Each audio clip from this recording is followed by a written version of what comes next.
നാം പലപ്പോഴും ദേവാലയത്തിലേക്ക് ചെല്ലുന്നത് നമ്മുടെ വേദനകളും സങ്കടങ്ങളും കഷ്ടപ്പാടുകളും ഇറക്കി വയ്ക്കുവാൻ വേണ്ടിയാണ്. ഒരു അത്താണിയെ തേടിയാണ് നാം ദേവാലയത്തിൽ പോകുന്നത്. എന്നാൽ ദേവാലയത്തിൽ പോയി പരിശുദ്ധ കുർബാനയിൽ ഭാഗഭാക്കായി കുർബാന സ്വീകരിച്ച് മടങ്ങി വരുന്ന നമ്മളെ കണ്ടാൽ ഒരിക്കലും മറ്റൊരു വ്യക്തിക്ക് പറയുവാനാകില്ല ഈ മനുഷ്യൻ ഒരു സന്തോഷവാനായിട്ടാണ് തിരിച്ചു വന്നതെന്ന്. കാരണം നമ്മുടെ മുഖഭാവം തന്നെയാണ് അതിൻ്റെ സ്ഥാനം. നമ്മുടെ മുഖത്തിന് നഷ്ടപ്പെട്ടതുപോലെ അല്ലാതെ എന്തെങ്കിലും ലഭിച്ചതുപോലെയുള്ള ഒരു സന്തോഷം മുഖത്തില്ല.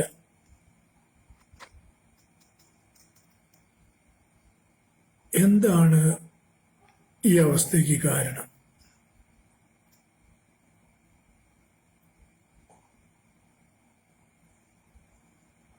നാം ദേവാലയത്തിൽ പോയത് നമ്മുടെ പരിഭവങ്ങളും പരിദേവനങ്ങളും സമർപ്പിക്കാനാണ്. ദൈവത്തെ സ്തുതിക്കുവാനോ നമ്മുടെ ചുറ്റുമുള്ളവർക്ക് വേണ്ടി പ്രാർത്ഥിക്കുവാനോ അല്ലായിരുന്നു. നമ്മളെ കൊണ്ട് അതിനാവുകയുമില്ല.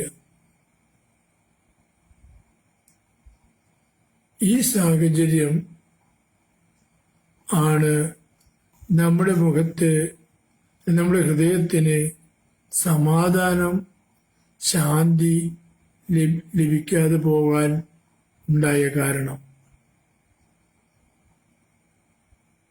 നമ്മളൊന്ന് ചിന്തിച്ചു നോക്കുന്നത് നല്ലതായിരിക്കും. എന്തുകൊണ്ടെന്നാൽ നമ്മൾക്ക് ഈ ഭൂമിയിലുള്ള സകല മനുഷ്യരും ഇഷ്ടമാണ്. ഇഷ്ടമില്ലാത്തവരാരുമില്ല.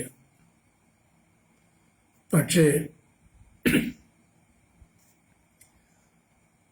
രക്തബന്ധത്തിലുള്ളവരെക്കാളും ഇഷ്ടം പുറത്തുള്ളവരോടുണ്ടെങ്കിൽ അതിനേക്കാളൊരു പടിയും കൂടി രക്തബന്ധത്തിലുള്ളവരോടുണ്ടായിരിക്കും. അപ്പോ നമ്മുടെ സഹോദരന് നന്മ വരുന്നത് നമ്മൾക്ക് കണ്ടു നിൽക്കാൻ ആവില്ല. മറ്റൊന്നുമല്ല കാരണം, നമ്മളിലുള്ള അസൂയ. ദൃശ്യമല്ലാത്തൊരു പാപമാത്. അസൂയനാർക്കെങ്കിലും കാണാൻ പറ്റില്ല. അത് എവിടെയാ സൂക്ഷിച്ചു വച്ചിരിക്കുന്നത്? ഹൃദയത്തിന്റെ ഏറ്റവും അടിത്തട്ടി ഭദ്രമായി കെട്ടിപ്പൊതിഞ്ഞെടുത്ത് വെച്ചിട്ടുണ്ട്. അവന്റെ കുട്ടി 10ാം ക്ലാസ്സിൽ നന്നായി മാർക്ക് മേടിച്ച് പാസ്സാവുന്നതോ, അല്ലെങ്കിൽ അവന്റെ മക്കൾക്ക് ജോലി കിട്ടുന്നതോ, അല്ലെങ്കിൽ അവന്റെ മക്കൾക്ക് കോളേജ് അഡ്മിഷൻ കിട്ടുന്നതോ, ഇതൊന്നും നമുക്ക് ദഹിക്കില്ല, സഹിക്കില്ല. നമുക്ക് മക്കളില്ല, അവർക്കാണ് മക്കളുള്ളത്. അവർക്ക് കിട്ടുന്നത് കിട്ടിക്കോട്ടെ, ദൈവമേ എത്രയോ നല്ലവനാ നീ, അവർക്കത് കൊടുത്തില്ലോ എന്ന് പറയാൻ നമുക്കാവില്ല. പകരം നമ്മൾ ആ കുട്ടിയെ കുറിച്ച്, അവരുടെ മാതാപിതാക്കളെ കുറിച്ച് അനാവശ്യമായതൊക്കെ പറഞ്ഞു വരുത്തും. 10ാം ക്ലാസ്സിൽ റാങ്ക് കിട്ടിയതേ കാശ് കൊടുത്ത് മേടിച്ചതാ. പഠിക്കുമ്പോൾ അവൻ അങ്ങനെയായിരുന്നു, പഠിക്കുമ്പോൾ അവൾ ഇങ്ങനെയായിരുന്നു, അത് കാശ് കൊടുത്തു, അപ്പനും അമ്മയും പോയി കാശ് കൊടുത്തുണ്ടാവും, അങ്ങനെ മേടിച്ചതാ, ഇങ്ങനെ മേടിച്ചതാ, ഇതൊക്കെ പറയും. കാരണം എന്താ? അവന്റെ നന്മയിൽ സന്തോഷിക്കാൻ നമുക്കാകുന്നില്ല. അവന്റെ നന്മയിൽ നാം സന്തോഷിച്ചാൽ ആ സന്തോഷം നമ്മുടെ മുഖത്ത് തെളിയും. ഇല്ലേ? മറ്റൊരാളുടെ നന്മയിൽ നാം സന്തോഷിക്കുമ്പോൾ നമ്മുടെ മുഖത്ത് തെളിയുന്നത് നമ്മുടെ ഉള്ളിലെ സന്തോഷങ്ങളാണ്. നമ്മുടെ ഉള്ളിൽ സന്തോഷം വന്നാൽ അത് നമ്മുടെ മുഖത്താണ് പ്രകാശിക്കുക. അപ്പൊ നമ്മുടെ ഉള്ളിൽ പ്രകാശം വരാത്തതിന്റെ കാരണം നമ്മൾ അവനെ വെറുക്കുന്നു. അസൂയ, നമുക്ക് അവനെ ഇഷ്ടമല്ല. ഈ മനസ്സും വെച്ചാണ് നമ്മൾ ദേവാലയത്തിൽ പോയത് പ്രാർത്ഥിക്കാൻ. വീടോളം കഥനഭാരമുണ്ട്. അത് ഇറക്കി വെക്കാനാ ദേവാലയത്തിൽ ഓടി ചെന്നത്. പക്ഷെ അവിടെ ചെന്നപ്പോ ഇവിടുന്ന് പോകുമ്പോ നല്ല തീരുമാനമൊക്കെ എടുത്തു, എല്ലാവരോടും ക്ഷമിച്ചു, പൊറുത്തു, മാപ്പും പൊറുതിയൊക്കെ പറഞ്ഞു, എല്ലാം ഓക്കെ. പ്രാർത്ഥിക്കാൻ ഒരുങ്ങി, ഒരു കുർബാനയ്ക്കുള്ള എല്ലാ ഒരുക്കങ്ങളും നടത്തി കുർബാനയ്ക്ക് പോയി. അപ്പൊ കുർബാനയ്ക്ക് പോകുമ്പോൾ നമ്മുടെ ലക്ഷ്യബോധ്യം ഉണ്ട്. ഭർത്താവിന് നല്ലൊരു ജോലി കിട്ടണം, ഒരു ട്രാൻസ്ഫർ കിട്ടണം, ശമ്പളം കൂട്ടി കിട്ടണം, കുറച്ചുകൂടി മെച്ചമായ ജീവിതം വേണം. ഇതൊക്കെ നമ്മുടെ ലക്ഷ്യങ്ങളിലുണ്ട്. നമ്മൾ അങ്ങനെ ഈ ലക്ഷ്യങ്ങളൊക്കെ കൊണ്ട് എല്ലാവരോടും ക്ഷമിച്ച് പുറത്ത് മാപ്പ് ചോദിച്ചിട്ടൊക്കെയാണ് ദേവാലയത്തിലേക്ക് ചെന്നത്. കാരണം ദൈവം പറഞ്ഞിട്ടുണ്ടല്ലോ, നീ പ്രാർത്ഥിക്കാൻ വരുമ്പോൾ നിന്റെ സഹോദരനോട് എന്തെങ്കിലും വെറുപ്പുണ്ടെങ്കിൽ അവന് നിന്നോടുണ്ടെന്ന് നിനക്ക് തോന്നിയാൽ ബലിവസ്തു താഴെ വെക്കണം, എന്നിട്ട് അവനായി രമ്യതപ്പെടണം. ചെറിയ കാര്യമൊന്നല്ല പറയുന്നത്. തമ്പുരാൻ എളുപ്പ. നമ്മളെങ്ങനെ പറയാ, അവൻ ഞാൻ നോക്കി നിൽക്കുമ്പോഴാ എൻ്റെ അപ്പനെ, എൻ്റെ അമ്മേനെ, എൻ്റെ പെങ്ങളെ, എൻ്റെ പെണ്ണിനെ ഇങ്ങനെയൊക്കെ ചെയ്തത്. ഞാൻ എങ്ങനെ പൊറുക്കും കർത്താവേ? 4 ഞാൻ പൊറുക്കാം, സഹിച്ചു, ഞാൻ പുറത്തു, ക്ഷമിച്ചു. അങ്ങനെ നമ്മളങ്ങോട്ട് കയറുമ്പോഴാണ് പള്ളിയകത്ത് നിന്നും മറ്റൊരു സഹോദരൻ വളരെ സന്തോഷവാനായി ഇറങ്ങി വരുന്നത്. എന്ത് സംഭവിച്ചു? അവനെ കണ്ട പാടെ നമ്മുടെ മുഖം തലതിരിച്ചു. കാരണം അവൻ നമുക്ക് അപ്രിയനായിരുന്നു. അവനോടുള്ള ഈ അപ്രിയം ഉള്ളിൽ സൂക്ഷിച്ചുകൊണ്ട് ബലിവേദിയിലേക്ക് ചെന്നു, ബലിയർപ്പിച്ചു. ബലിയർപ്പണം കഴിഞ്ഞു, ബലി സ്വീകരിച്ചു, ഉൾക്കൊണ്ടു, എല്ലാം ചെയ്തു. നമ്മുടെ മുഖം അങ്ങനെ തന്നെ ഇരുന്നു. എന്താ പറ്റിയേ? നമ്മുടെ മനസ്സിൽ വെറുപ്പ് വന്നാൽ അതാദ്യം നാമല്ല കാണുന്നത്. നമ്മുടെ മനസ്സിൽ വെറുപ്പ് എന്ന ആ സാത്താന്റെ കുടില തന്ത്രം നമ്മുടെ മനസ്സിൽ ഉത്ഭവിച്ചാൽ അതാദ്യം കാണുന്നത് നമ്മുടെ അയൽവാസികളാ. നമ്മൾക്കിഷ്ടമില്ലെന്ന് നമ്മൾ ചിന്തിക്കുന്ന നമ്മുടെ പ്രിയപ്പെട്ടവരായ അയൽവാസികളാണ് അത് ആദ്യം കാണുക. കാരണം എന്താണെന്നറിയോ? ഈ വെറുപ്പ് നമ്മുടെ ഈ മുഖത്ത് കാണാം. പുട്ടീന് മണിക്കുമാരി നിൽക്കുക.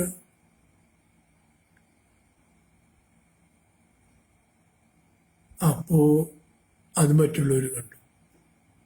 ഇനി മറിച്ച് നമ്മുടെ മുഖത്ത് സന്തോഷം വന്നെങ്കിലോ, അതും കാണും നമ്മുടെ അയൽവാസികളാ. അപ്പൊ അവരിൽ അസൂയ കണ്ണൂർക്കും. അപ്പൊ അവര് ചോദിക്കും, ഇതാന്ന് വലിയ ഭയങ്കര സന്തോഷത്തിലാണല്ലോ, എന്തോ നിധി കിട്ടിയെന്ന് തോന്നുന്നുണ്ട്. കാരണം നമ്മുടെ മുഖത്ത് സന്തോഷം കണ്ടു. അവരതൊരിക്കലും ആഗ്രഹിക്കുന്നില്ല നമ്മുടെ മുഖത്ത് സന്തോഷം കാണാൻ. അവിചാരിതമായിട്ടിത് ഇങ്ങനെ കണ്ടപ്പോ അവർക്ക് അത്ഭുതമായി. ഇതാണ് നമ്മുടെ സാഹചര്യം. എന്റെ അങ്ങനെ തന്നെയാട്ടാ, ഞാൻ വ്യത്യസ്തനൊന്നുമല്ല. അന്വേഷിച്ച് അധികം ദൂരിക്കൊന്നും പോലെ എന്നെ കണക്കാക്കിയാൽ മതി. ഈ അവസ്ഥ നമ്മൾ മനസ്സിലാക്കണം.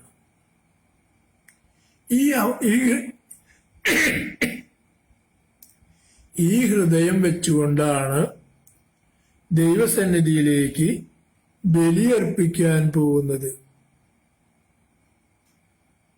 ദൈവസന്നിധിയിൽ ദൈവത്തെ കണ്ടൊരു വ്യക്തിയെ ഞങ്ങൾ കേട്ടിട്ടുണ്ട്. ആളെയും കണ്ടിട്ടില്ല, കേട്ടിട്ടുണ്ട്. എനിക്ക് ബോധ്യ ആരാണെന്നറിയോ? ശിമയോൻ. ശിമയോൻ പത്രോസല്ലാട്ട. ഉണ്ണിയേശുവിനെയും കൊണ്ട് മാതാപിതാക്കൾ ദേവാലയത്തിലേക്ക് പോയി. യഹൂദ ആചാര വിധിപ്രകാരം അവിടുത്തെ കർമ്മങ്ങൾ നിർവഹിക്കാൻ വേണ്ടി പോയി. അപ്പോ ലോകത്തിന്റെ രക്ഷകനെ കണ്ടിട്ടേ നീ മരിക്കുകയുള്ളൂ എന്ന് വെളിപ്പാട് കിട്ടിയിരുന്ന ഒരു മനുഷ്യൻ അവിടെ ജീവിച്ചിരുന്നു. അയാൾ നീതിമാനായിരുന്നു. ദൈവസന്നിധിയിൽ വളരെയധികം സൽപ്രവൃത്തികളിലെ മകുടോ ഉദാഹരണമായിരുന്നു.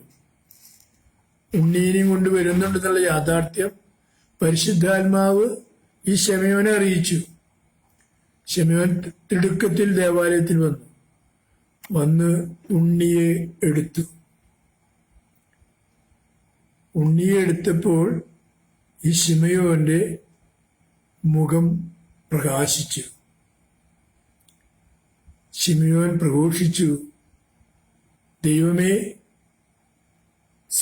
സർവജനത്തിനുമുള്ള രക്ഷ ഞാൻ എൻ്റെ കണ്ണുകൾ കൊണ്ട് കണ്ടു. എന്നെ സമാധാനത്തിൽ വിട്ടയക്കണമേ. അതെ, ഈ രക്ഷ കാണണം. അപ്പോഴാണ് ആ രക്ഷയുടെ സമാധാനം നമ്മൾക്ക് കിട്ടുക. അപ്പോഴാണ് നമ്മുടെ മുഖം പ്രകാശിക്കുക. അല്ലെങ്കിൽ നമ്മളെ കാണുന്നവൻ ചോദിക്കും, എന്തു പറ്റി? മുട്ട കച്ചവടത്തിന് നഷ്ടം വന്ന മാതിരി ആയല്ലോ. ഭയങ്കരമായിരുന്നു, അങ്ങനെയായിരുന്നു, ഇങ്ങനെയായിരുന്നു, എന്തൊക്കെ ആയിരുന്നു. കാരണം അവർക്ക് സന്തോഷിക്കാൻ ഒരിടയായി. കാരണം നമ്മുടെ മുഖം കടന്നിൽ കുത്തിയ മാതിരിയായിരിക്കുന്നത്. പ്രാർത്ഥിക്കാൻ, പരിശുദ്ധ കുർബാനയിൽ സജീവ ബലിയായി തീരാൻ, ക്രിസ്തുവിനോടുകൂടി ബലിയർപ്പിക്കാൻ പൂർണ്ണ ബോധ്യത്തോടെ, സന്തോഷത്തോടെ, ഒരുക്കത്തോടെ പോയതാ. ബലിയർപ്പണം കഴിഞ്ഞ് തിരിച്ചു വരുമ്പോ മുഖത്തിന്റെ ഭാവമാണിത്.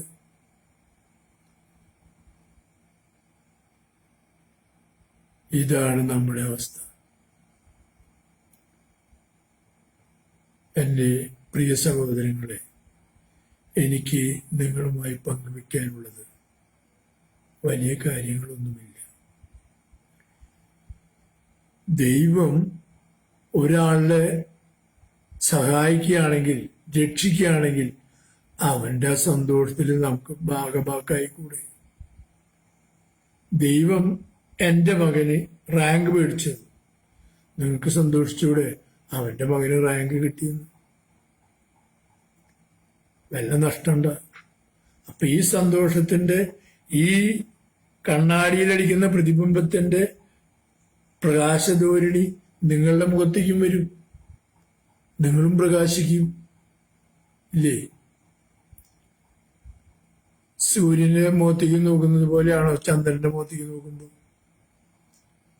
സൂര്യന്റെ മുഖത്തേക്ക് നോക്കുമ്പോൾ നല്ല വൃത്തിയായിട്ട് കാണാലോ. ചന്ദ്രന്റെ മുഖത്തേക്ക് നോക്കിയാലോ അത്രയും കാണും. ഇതാണ് വ്യത്യാസം. നമ്മൾ അവന്റെ സന്തോഷത്തിൽ അവനോടൊപ്പം സന്തോഷിക്കണം. സന്തോഷിക്കാനോ നമുക്ക് ബുദ്ധിമുട്ട്. അവന് കുറ്റം പറയണോ? നമുക്ക് പറ്റും. അവനെ നമ്മൾ ചീന്തി ചീന്തി ചീന്തി അവൻ അനുമനറിയാത്ത അപരാധങ്ങൾ വരെ നമ്മൾ അവന്റെ മേൽ വെച്ച് കിട്ടും. അതാണ് നമ്മുടെ സ്വഭാവം. ആയതുകൊണ്ട് മറ്റുള്ളവരുടെ നന്മയിൽ സന്തോഷിക്കാൻ നമുക്ക് പഠിക്കാം. ഈ ഒറ്റ സന്തോഷം മൂലം തന്നെ നമ്മുടെ അനവധി പാപങ്ങൾ മാറ്റപ്പെടും. ഈ ഒരു സന്തോഷം മൂലം നമ്മിൽ നിന്നും അനവധി പാപങ്ങൾ പൊറുക്കപ്പെടും. കാരണം ഈ സന്തോഷം നിറയുന്ന നമ്മുടെ ഹൃദയത്തിലാണ്. ഹൃദയത്തിൽ നിറയുമ്പോൾ എന്തുണ്ടാവും? ഇതില് അനാവശ്യമായതൊക്കെ പുറത്തേക്ക് പോകും. നിങ്ങൾ കണ്ടിട്ടില്ലേ, എൻ്റെ ചെറുപ്പകാലത്ത് അന്ന് കരണ്ടൊന്നുമില്ല വീട്ടിൽ. മണ്ണെണ്ണ വിളക്കാണ്. അപ്പോ അമ്മ ഈ മണ്ണെണ്ണ വിളക്കില് വെള്ളം ഒഴിക്കും, എന്നിട്ട് അതിൻ്റെ മീതെ മണ്ണെണ്ണ ഒഴിക്കും. അപ്പൊ ഞാൻ ചോദിക്കും, എന്തിനാ അമ്മേ ഈ വെള്ളം എത്ര നേരത്തെ ഒഴിക്കുന്നത്? മോനെ, കുറച്ച് മണ്ണെണ്ണയിലുള്ളൂ, അത് പൊന്തി നിന്നാലല്ലേ തിരി കത്തുള്ളൂ. അല്ലെങ്കിൽ ഇത്രയും വലിയ കുപ്പിയിൽ മണ്ണെണ്ണ കുറച്ച് ഒഴിച്ചാൽ തിരി അങ്ങോട്ട് എത്തില്ല. അപ്പൊ തിരി വെള്ളം പൊന്തി വരാനാണ്, വെള്ളം ഒഴിക്കുമ്പോൾ മണ്ണെണ്ണ പൊന്തി വരാനാണ്. ഇതന്നെയാണ് ഹൃദയം. ഹൃദയത്തിലേക്ക് നന്മ അങ്ങനെ ഇറങ്ങി ഇറങ്ങി ചെല്ലുമ്പോൾ അതിനുള്ള തിന്മ ഇങ്ങനെ പൊന്തി പൊന്തി പൊന്തി ആവിയായി പോകും. ശരിയല്ലേ? ശരിയല്ലേ? പിന്നെ എന്തുകൊണ്ട് നിങ്ങൾ ഈ തിന്മയെ നന്മ സ്വീകരിക്കാതെ തിന്മ അന്വേഷിച്ച് നടക്കണം? നമ്മളെല്ലാവരും അങ്ങനെയാ. ഞാനും അങ്ങനെ തന്നെയാ. ഞാനും അന്വേഷിക്കുന്നത് ഇന്ന് ആരെ പറ്റി പറയാമെന്ന്. അതാണല്ലോ ഈ സാഹചര്യം. ഇപ്പൊ ഈ ചെയ്യുന്നതും അതല്ലേ. ഈ തിന്മയെ ഉപേക്ഷിച്ച് നന്മയെ സ്വീകരിക്കാനല്ലേ പറയുന്നത്. ആയതുകൊണ്ട് ഞാനധികം വിസ്തരിക്കുന്നില്ല, നമുക്കൊരു തീരുമാനം എടുക്കാം. മറ്റുള്ളവരെ നന്മ കാണുമ്പോൾ നമുക്കൊന്ന് സന്തോഷിക്കാം. നിങ്ങൾ അവരൊന്നും വാങ്ങിക്കൊടുക്കണ്ട, ഒരു ഗിഫ്റ്റും കൊടുക്കണ്ട. അവന്റെ സന്തോഷത്തിൽ ഒരു ഭാഗഭാക്കായിക്കൂടെ? അവന്റെ സന്തോഷം ഒന്ന് ഷെയർ ചെയ്തൂടെ? വില നഷ്ടണ്ട. സഹോദര, നമ്മൾ ഈ രണ്ട് ചുണ്ടുണ്ടല്ലോ, ഒരു പുഞ്ചിരി, വളരെ സിമ്പിളായിട്ടൊരു ചിരി, ഒന്ന് പുഞ്ചിരിച്ചാൽ നമുക്ക് വില നഷ്ടമുണ്ടോ? നമ്മുടെ ഈ ഒരു പുഞ്ചിരി മൂലം ആത്മഹത്യ ചെയ്യാൻ പോകുന്നവനായിരിക്കും മടങ്ങി വരിക. എല്ലാ വഴി അടഞ്ഞ് ആത്മഹത്യ ചെയ്യാമെന്ന് വെച്ച് അവൻ അതിനുള്ള തയ്യാറെടുപ്പും വിഷക്കുപ്പി കമ്പിത്തിരി മത്താപ്പൊക്കെ കൊണ്ട് പോകുന്ന നേരത്താവും നമ്മൾ അവന്റെ മുഖത്ത് നോക്കി ഒന്ന് പുഞ്ചിരിക്കുന്നത്. നമ്മൾ ഇതിനു മുമ്പ് അവനെ കണ്ടിട്ടില്ല, അവൻ നമ്മളെയും കണ്ടിട്ടില്ല. പക്ഷെ നമ്മളൊന്ന് പുഞ്ചിരിച്ചാൽ അവന്റെ മനസ്സ് പറയും, ഇയാൾ എന്നെ അറിയുന്ന ആളാണോ? ഞാൻ ആത്മഹത്യ ചെയ്യാൻ പോവുകയാണെന്ന് ഇയാൾ അറിഞ്ഞിട്ടാണോ പുഞ്ചിരിക്കണേ? സംശയമായി അവന്. അവൻ നിന്നു, അവൻ തിരിഞ്ഞു, നമ്മുടെ അടുത്ത് വന്നു. ചേട്ടനെ ഞാൻ എവിടെയോ, എനിക്ക് മനസ്സിലായില്ലോ. അപ്പൊ നമ്മൾ ചോദിച്ചു, ഞാൻ എന്റെ വീട്ടിൽ എന്നോടത്താണ്. അതല്ലേ, ഞാൻ ചേട്ടനെ. അപ്പോഴും നമ്മൾ കൂട്ടായി സംസാരിച്ചു. അവൻ ആത്മഹത്യ മറന്നു. നമ്മുടെ ഹൃദയത്തിൽ നിന്ന് നല്ല 4 വാക്ക് കേട്ടപ്പോൾ അവന്റെ ഹൃദയത്തിലിരുന്ന തിന്മ അകന്നുപോയി. ആ ജീവൻ നാം അറിയാതെ രക്ഷിച്ചു. മനഃപൂർവ്വമല്ല, അവനെ രക്ഷിക്കാൻ വേണ്ടി ഇറങ്ങിയതല്ല. പക്ഷെ നമ്മുടെ ഹൃദയത്തിൽ ദൈവം വസിക്കുന്നത് കൊണ്ട് നഷ്ടപ്പെട്ടു പോകുന്നതിനെ കണ്ടപ്പോൾ ആ നഷ്ടം സഹിക്ക വയ്യാതെ ദൈവം നമ്മുടെ അധരത്തിലൂടെ പുഞ്ചിരി സമ്മാനിച്ചുകൊണ്ട് അവനെ നേടി. എത്ര വലിയ നന്മയാണെന്നറിയൂ? വെറും ഒരു പുഞ്ചിരിയാണ്. ഈ പുഞ്ചിരി കൊടുക്കേണ്ടതിന് പകരം നമ്മൾ ചുണ്ട് അങ്ങോട്ട് കൊട്ടി പക്ഷപാതം വന്നവരുമായി നിന്നാൽ എന്ത് ചെയ്യാൻ പറ്റും? അതിൽ കോലാഹലം മുഴുവൻ ഈ നല്ല മുഖത്ത് കാണും. പൊന്നു സഹോദര, നിന്റെ മുഖം ദൈവത്തിന്റെ മുഖമാണ്. ദൈവം അങ്ങനെയാ പറഞ്ഞേ, നമുക്ക് നമ്മുടെ സ്വന്തം ഛായയിൽ രൂപത്തിലും മനുഷ്യനെ സൃഷ്ടിക്കാം. അപ്പൊ നിങ്ങൾ മനുഷ്യനല്ലേ? ഞാൻ മനുഷ്യനാ. എനിക്ക് ബോധ്യമില്ല എന്റെ മുഖത്തായിയാണ് എന്റെ ദൈവത്തിനെന്ന്. നിങ്ങൾക്കും ബോധ്യമില്ലേ? ആ മുഖത്താണ് ഈ വേണ്ടാത്ത സാധനം കയറ്റി വെച്ചോണേ. അപ്പുറത്തുള്ളവന്റെ വീട്ടില് അവന്റെ മകൾക്ക് ഒരു കല്യാണാലോചന വന്നതാ പ്രശ്നം. അവളെ നല്ല നിലയ്ക്ക് കെട്ടിച്ചു വിടുന്നത് നമ്മുടെയും കൂടി ഉത്തരവാദിത്ത. അത് വേണ്ട, പൊക്കോട്ടെ, അവരുടെ മാതാപിതാക്കൾ കഷ്ടപ്പെട്ട് കെട്ടിച്ചോളും, അതിനും സന്തോഷിക്കാലോ. അപ്പ പറഞ്ഞു അവൾ അവിടെ ഓടിപ്പോയതാ, ഇവിടെ ചാടിപ്പോയതാ, മറ്റോടത്ത് മതിലുമ ചാടി കയറിയതാ എന്നൊക്കെ പറയണം. അവസാനം പറ്റില്ല ഇങ്ങനെ ചോദിക്കും, അതെ ഉണ്ട പാത്രം മതി, കുഴപ്പമില്ല കേട്ടാ, നല്ലതാ. അത്ര മോശം നമ്മുടെ മനസാക്ഷി. മറ്റൊന്നും തോന്നരുത്. അപ്പൊ അതുകൊണ്ട് ഞാൻ ദീർഘിപ്പിക്കുന്നില്ല. എനിക്ക് ഇത്ര മാത്രമേ പറയാനുള്ളൂ. നമുക്ക് നമ്മുടെ ഹൃദയത്തിൽ നിന്നും ഒരല്പം പുഞ്ചിരി മറ്റുള്ളവർക്ക് കൊടുക്കാം. ദേവാലയത്തിൽ ചെല്ലുമ്പോൾ ദൈവസന്നിധിയിൽ മറ്റുള്ളവർക്ക് വേണ്ടി പ്രാർത്ഥിക്കാം. നീ നിന്റെ സഹോദരന് വേണ്ടി പ്രാർത്ഥിക്കുമ്പോൾ, നീ നിന്റെ അയൽപ്പക്കക്കാരന് വേണ്ടി പ്രാർത്ഥിക്കുമ്പോൾ, നീ നിന്റെ ദേശത്തിന് വേണ്ടി പ്രാർത്ഥിക്കുമ്പോൾ, നീ നിന്റെ ഭരണകർത്താക്കൾക്ക് വേണ്ടി പ്രാർത്ഥിക്കുമ്പോൾ, അതുവഴി നിന്നിലേക്ക് സമാധാനം, ദൈവത്തിന്റെ സമാധാനമാണ് കടന്നു വരുന്നത്. ആ സമാധാനം ഒരാൾക്ക് എടുത്തു മാറ്റാനാവില്ല. അതുകൊണ്ട് പ്രാർത്ഥിക്കാനായി, ബലിയർപ്പിക്കാനായി ദേവാലയത്തിൽ പോകുമ്പോൾ നമുക്കൊരു തീരുമാനമെടുക്കാം. ഇന്നത്തെ ബലിയിൽ ഞാൻ എനിക്ക് വേണ്ടി പ്രാർത്ഥിക്കില്ല, എൻ്റെ ചുറ്റുമുള്ളവർക്ക് വേണ്ടി പ്രാർത്ഥിക്കുള്ളൂ എന്നൊരു തീരുമാനം പങ്കെടുക്കാം. എന്നിട്ടൊരു ബലി അർപ്പിച്ചു നോക്കിയ അനുഗ്രഹങ്ങളുടെ പൂമഴയായിരിക്കും. അനുഭവത്തിൽ എന്ന് പറയുന്നത് സംശയം വേണ്ട. അപ്പോ ഉറപ്പിക്കല്ലേ? അങ്ങനെ നമ്മൾ ബലിയർപ്പിച്ചു വരുമ്പോൾ ആൾക്കാർ കണ്ടു കഴിഞ്ഞാൽ പറയും, ഐ ഇതെന്ത് അവസ്ഥയില്ല, മുഖത്തിന് തെളിവിലുള്ള എന്താ പറ്റിയേ, പള്ളി പോയി പോലും കിട്ടിയ അവസ്ഥ, തനിക്ക് മാത്രമേ കിട്ടിയുള്ളൂ, ഞങ്ങൾക്ക് കിട്ടുമോ? ഇതാണ് കാര്യം. അപ്പൊ നമുക്കങ്ങനെ തീരുമാനിക്കല്ലേ. മറ്റുള്ളവർക്ക് വേണ്ടി ഞാൻ ഒരു മധ്യസ്ഥ പ്രാർത്ഥന, ദൈവമേ നിന്റെ സന്നിധിയിൽ ഞാൻ എനിക്ക് വേണ്ടി പ്രാർത്ഥിക്കില്ല, എൻ്റെ സഹോദരർക്ക് വേണ്ടി പ്രാർത്ഥിക്കുള്ളൂ എന്നൊരു തീരുമാനമെടുത്തുകൊണ്ട് നമുക്കിതിവിടെ നിർത്താം. അപ്പോൾ എല്ലാവർക്കും ദൈവം തൻ്റെ നന്മ വാരിയും കോരിയും തരട്ടെ എന്ന് പ്രാർത്ഥിച്ചുകൊണ്ട് പിതാവിൻ്റെയും പുത്രൻ്റെയും പരിശുദ്ധാത്മാവിൻ്റെയും നാമത്തിൽ ഒരിക്കൽ കൂടി നിങ്ങൾക്കെല്ലാവർക്കും വേണ്ടി ദൈവസന്നിധിയിൽ ഹൃദയമൊരുക്കി പ്രാർത്ഥിച്ചുകൊണ്ട് നിർത്തുന്നു. എല്ലാവർക്കും നല്ല സന്തോഷവും സമാധാനവും ദൈവം കനിഞ്ഞു തരുമാറാകട്ടെ. ആമേൻ.